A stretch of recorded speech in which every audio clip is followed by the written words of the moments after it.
Commander Veltar gripped the railing of the command deck as another violent tremor shook the massive research station.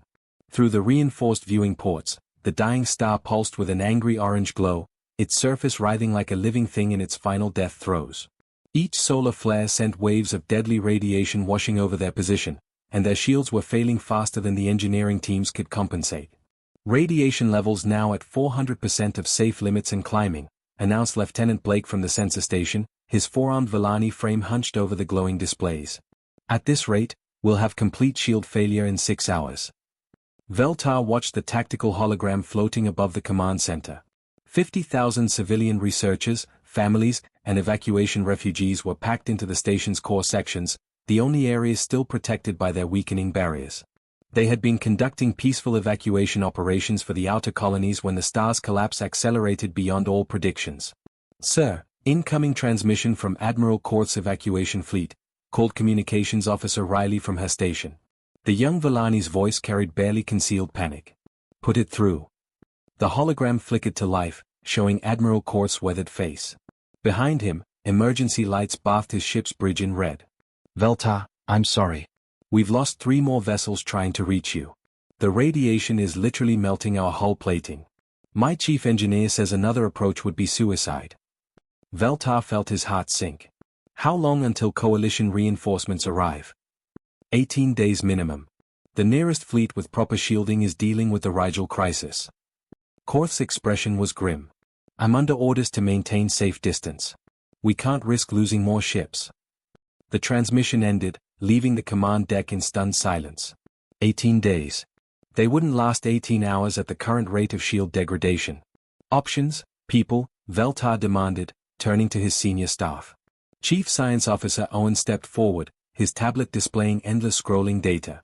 "We could attempt to evacuate using the emergency pods, but they'd need escort ships to survive the radiation field. Without them, it's certain death." "What about emergency faster-than-light jumps?" suggested Riley. "Impossible," Owen replied, shaking his head. "The star's gravitational fluctuations are disrupting subspace. We're trapped until it stabilizes, which won't happen until after it goes nova." Veltar stared at the tactical display, watching the red zones expand around their position. Every few minutes, another section of the station would lose power as the radiation overloaded their systems. In the distance, he could see the twisted wreckage of coalition vessels that had tried to help, their advanced hulls reduced to metallic slag. "Sir," Blake said quietly, "there might be one possibility." All eyes turned to the young sensor operator. "Go on." "The quarantine system. Sol." Blake's voice dropped to almost a whisper. "It's only 2 light-years away. Close enough for a distress beacon to reach in real time." The command deck fell silent. Every civilized species knew about Sol, the forbidden system containing Earth and its dangerous inhabitants. The Coalition had quarantined the entire system decades ago after first contact revealed creatures so violent and unpredictable that they were deemed a threat to galactic peace. The Deathworlders? Owen's eyes widened in horror. "Blake, they're isolated for good reason. The reports say they're completely irrational. They wage war for sport, destroy their own environment for profit, and their planet itself would kill most species within hours. They also survive conditions that would liquefy us," Veltar said slowly, his mind racing. He pulled up the classified files on his personal display, reading reports he'd hoped never to see again. "According to these intelligence briefs, humans regularly work in radiation levels that exceed our current exposure. They mine in the coronas of stars, live on worlds with crushing gravity, and breathe an atmosphere that's literally explosive." "Sir, you can't be serious," Riley protested. "Even if they responded, which they won't, bringing them here would violate every coalition treaty. They're quarantined because they're dangerous." Another massive solar flare erupted from the dying star, and the station's lights flickered ominously. Emergency klaxons wailed as another shield generator overloaded and shut down. 49,863 lives, Veltar said quietly, looking at the refugee count on his screen. "Children, families, scientists who dedicated their lives to peaceful research. All waiting for us to save them." He turned to face his crew, seeing the fear in their eyes. These were good people, trained professionals who had served the Coalition faithfully for decades. But they were facing something beyond their understanding, beyond their technology's ability to handle. "Blake, prepare an emergency beacon. Full spectrum broadcast to the Sol system."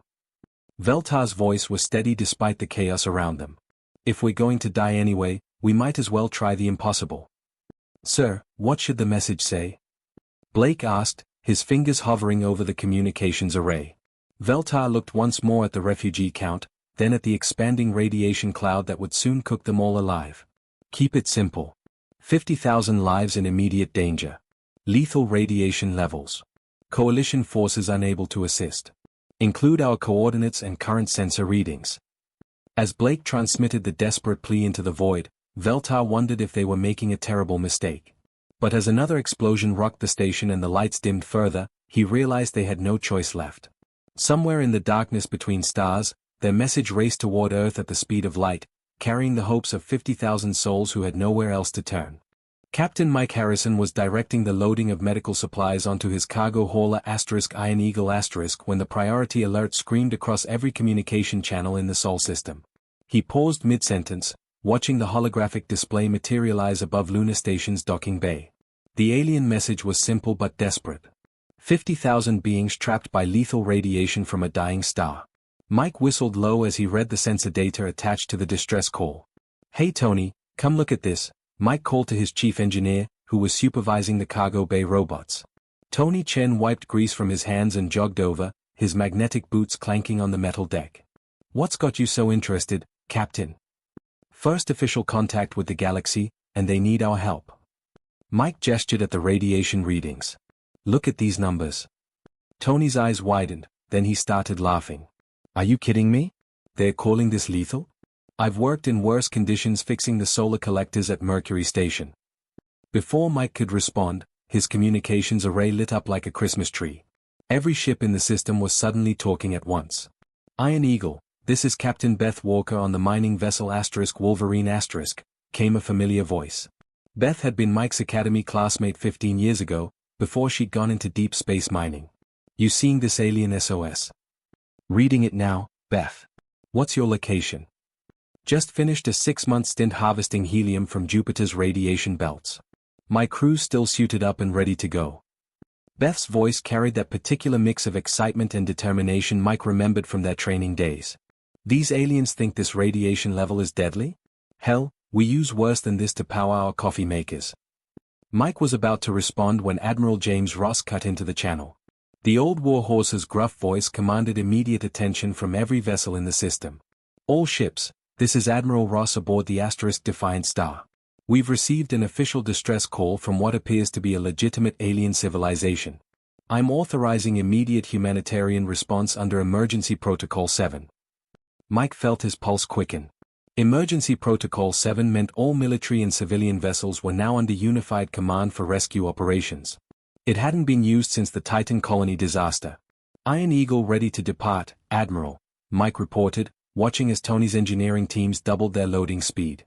"We've got full medical bays and can accommodate up to 8,000 refugees." Wolverine reporting ready, Beth added. "My mining ship's got radiation shielding rated for solar core work. We can handle whatever this dying star throws at us."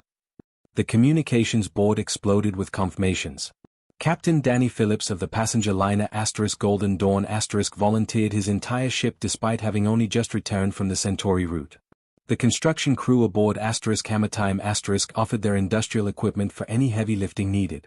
Even the research vessel Curiosity normally engaged in studying the outer planets, immediately changed course for the rendezvous point. "Sir, I've got the Steel Runner Nomad's Pride and Lucky Strike all reporting ready," came the voice of Lieutenant Commander Rachel Torres from Fleet Operations. "That's 3 heavy cargo haulers with full emergency medical facilities." Mike watched his tactical display as ship icons began moving across the system map. Vessels were converging from Mars orbit, the asteroid belt, and the outer planets. Some had been engaged in routine cargo runs, others were mining operations or scientific missions, but all were dropping everything to respond. "What about the military escorts?" Admiral Ross asked. "Destroyer Lightning and cruisers Thunder Bay and Resolute are forming up now," Torres reported. "Captain Williams of the Lightning says his crew's been itching for some action." Mike couldn't help but grin. The alien distress call hadn't mentioned any hostile forces, but humans had learned long ago that rescue operations could turn complicated fast. Better to be prepared. Admiral, this is Captain Lisa Morgan aboard the hospital ship Mercy came another voice.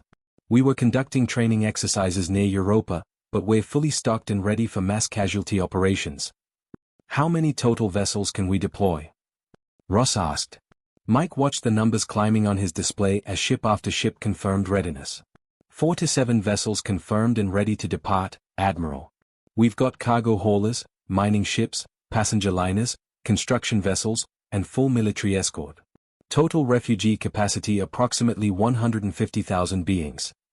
Outstanding. All ships, set course for the coordinates in the alien distress beacon. We depart in 1 hour. As the channel filled with acknowledgements, Mike turned to Tony. Think we're crazy for dropping everything to help some aliens we've never met? Tony laughed, watching the loading robots finish securing their medical supplies. Mike, we've spent the last 50 years learning to survive in conditions that would kill most life forms.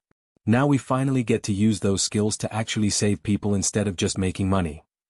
Mike nodded, looking out through the viewport at the dozens of human ships preparing for departure. Each vessel represented decades of hard-earned experience working in the harshest environments imaginable. They'd built their entire civilization around survival in places where other species couldn't even exist. You know what the best part is? Mike said as he headed for the bridge. What's that? For the first time in human history, being stubborn, reckless survivors might actually make us the good guys. Within the hour, the largest rescue fleet in human history was accelerating toward the stars, ready to attempt what the rest of the galaxy considered impossible. The human fleet materialized out of faster-than-light travel in a blaze of blue energy, 4 to 7 vessels dropping into normal space simultaneously. Captain Mike Harrison gripped his command chair as the Iron Eagle shuddered from the transition, but his attention was immediately drawn to the massive viewscreen displaying the scene before them. Holy hell, whispered Tony from the engineering station. Look at that thing. The dying star dominated the view, a writhing mass of angry red and orange energy that pulsed with violent solar flares. Each eruption sent waves of deadly radiation cascading through space like invisible tsunamis.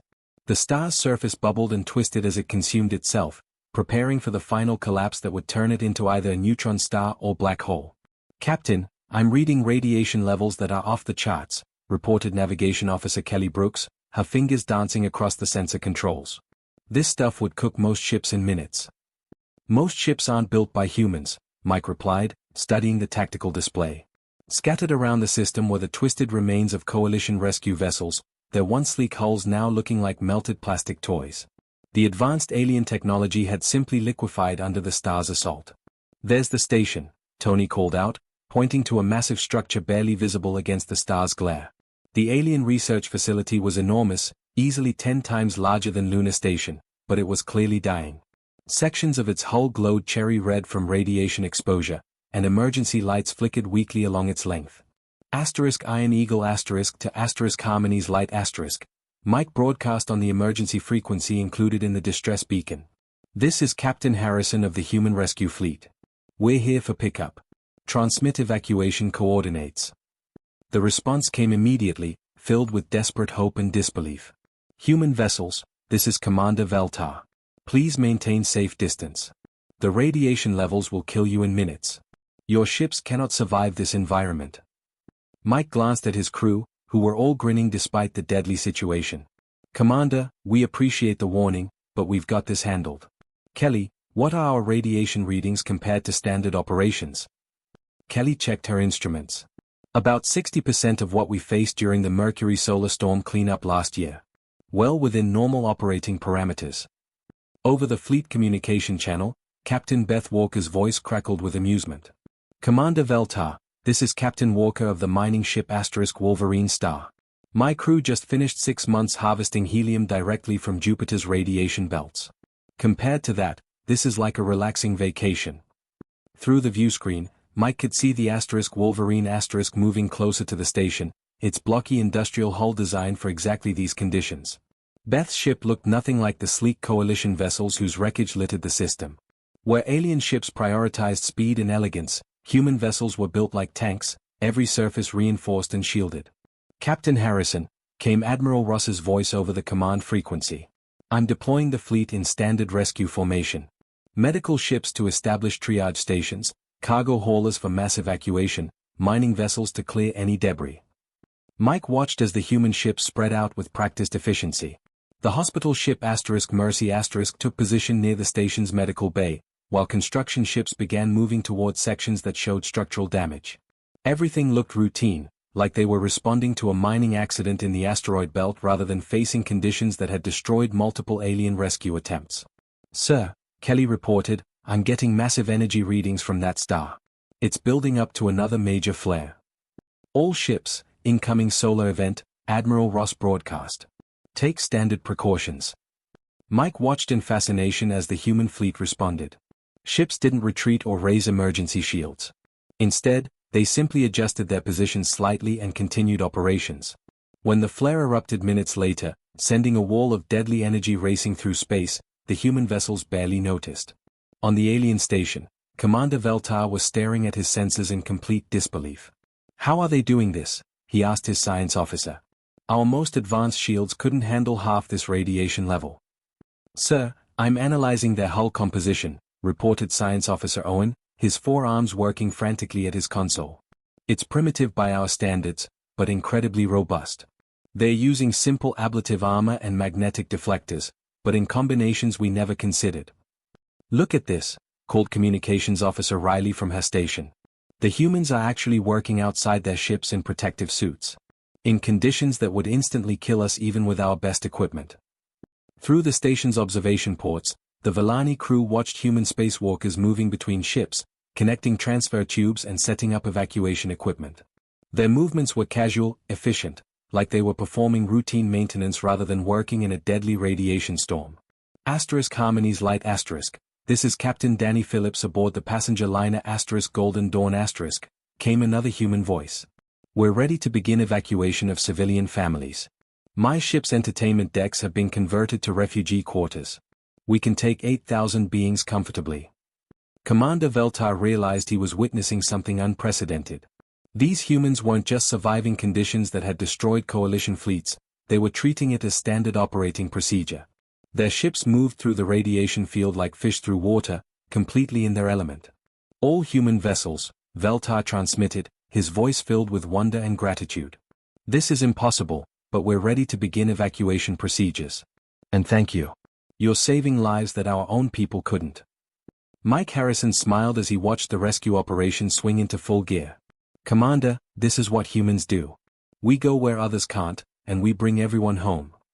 The evacuation was proceeding like clockwork when the space around Harmony's Light * suddenly lit up with the blue-white flashes of ships dropping out of faster-than-light travel.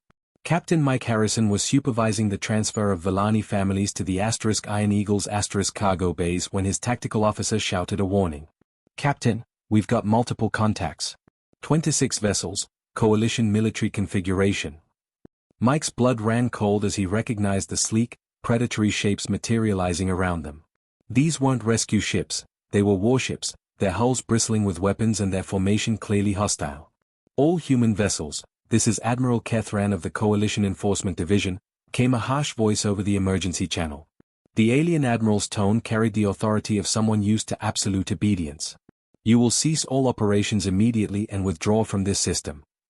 Admiral Ross responded from the command ship Defiant *, his gruff voice steady but Mike could hear the steel underneath.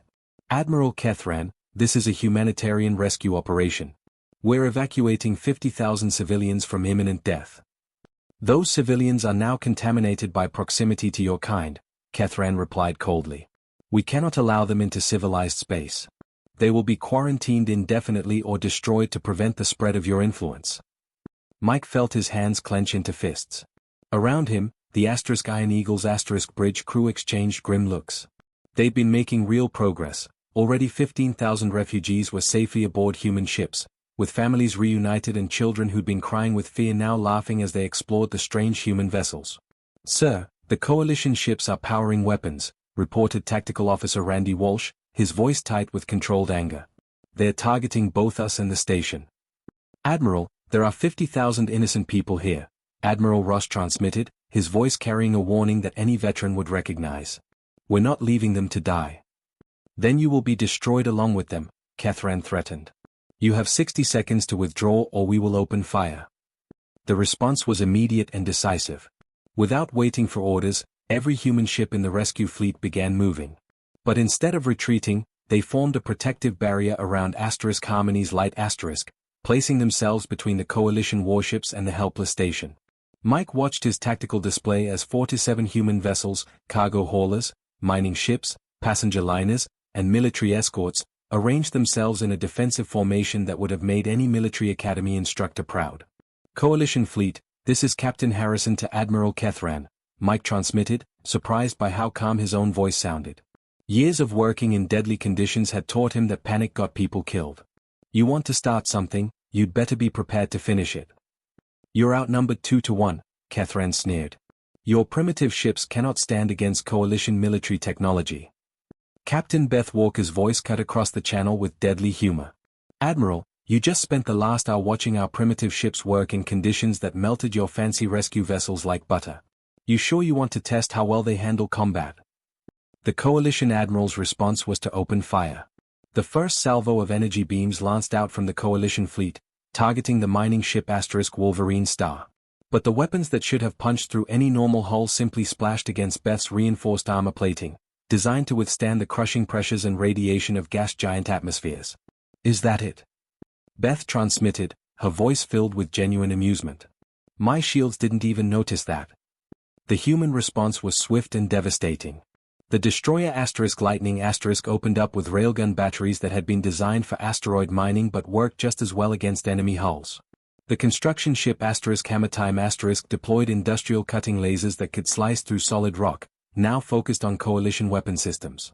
Mike watched in fascination as Captain Danny Phillips of the passenger liner Golden Dawn proved that even civilian vessels could fight when needed.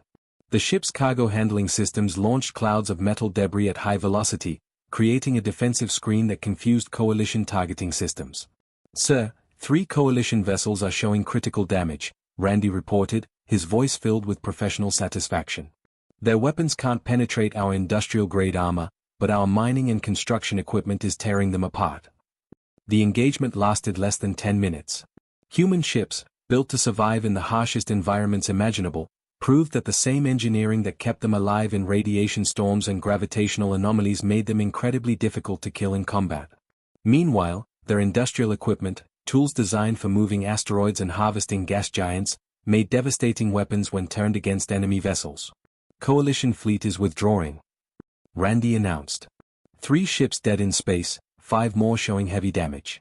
They are retreating to minimum safe distance. Admiral Kethran's final transmission was filled with barely controlled rage and fear. This isn't over, humans. The Coalition will not forget this aggression. Admiral Ross's response was calm and measured. Admiral, we didn't start this fight. We just finished it. Now stay back and let us save some lives. As the Coalition fleet limped away to lick their wounds, Mike turned back to the evacuation operations. The Villani refugees who had witnessed the brief battle were staring at their human rescuers with a mixture of awe and gratitude. Captain, came Commander Veltar's voice over the comm, I don't know how to thank you. You risked everything to protect us. Mike smiled, watching another group of alien families boarding his ship. Commander, that's just what humans do. We protect people who can't protect themselves. Even if it means making enemies of the folks who should be helping. The evacuation continued without further interference, but Mike knew this was just the beginning. The galaxy was about to learn that humanity didn't just survive impossible conditions, they thrived in them, and they'd fight anyone who tried to stop them from helping others do the same. 3 days after the rescue operation, the human fleet approached Earth orbit with 50,000 grateful passengers. Commander Veltar pressed his forefingered hand against the observation deck window of the Iron Eagle watching the blue and green planet grow larger in the view screen. After a lifetime of hearing horror stories about humanity's death world, he was amazed by what he saw. Your world is beautiful, he said to Captain Mike Harrison, who stood beside him watching the approach. And not nearly as lethal as we were told. Mike chuckled, gesturing toward the swirling white clouds and vast blue oceans. That's because you're seeing it through human eyes now, Commander. We've got medical treatments that'll help your people adapt to our gravity and atmosphere. The Villani families who've already settled on Mars and the outer colonies are loving it. Through the ship's internal communications, Veltar could hear the excited chatter of his people as they got their first glimpse of the Sol system. Children who had been terrified just days ago were now pressing against viewing ports, marveling at the massive space stations orbiting Earth and the constant traffic of human vessels moving between planets. "Look at that," whispered a young Vellani scientist named Kit, pointing at a massive orbital shipyard where new vessels were under construction. "They're building ships that could survive anything the galaxy throws at them." Dr. Helen Foster, the Iron Eagle's chief medical officer, had spent the voyage working with Vellani physiology experts to develop adaptation protocols. "The interesting thing," she explained to a group of refugee doctors, "is that your people are actually quite hardy. You just never had to be. We can help you build up resistance to the environmental challenges that seem scary at first."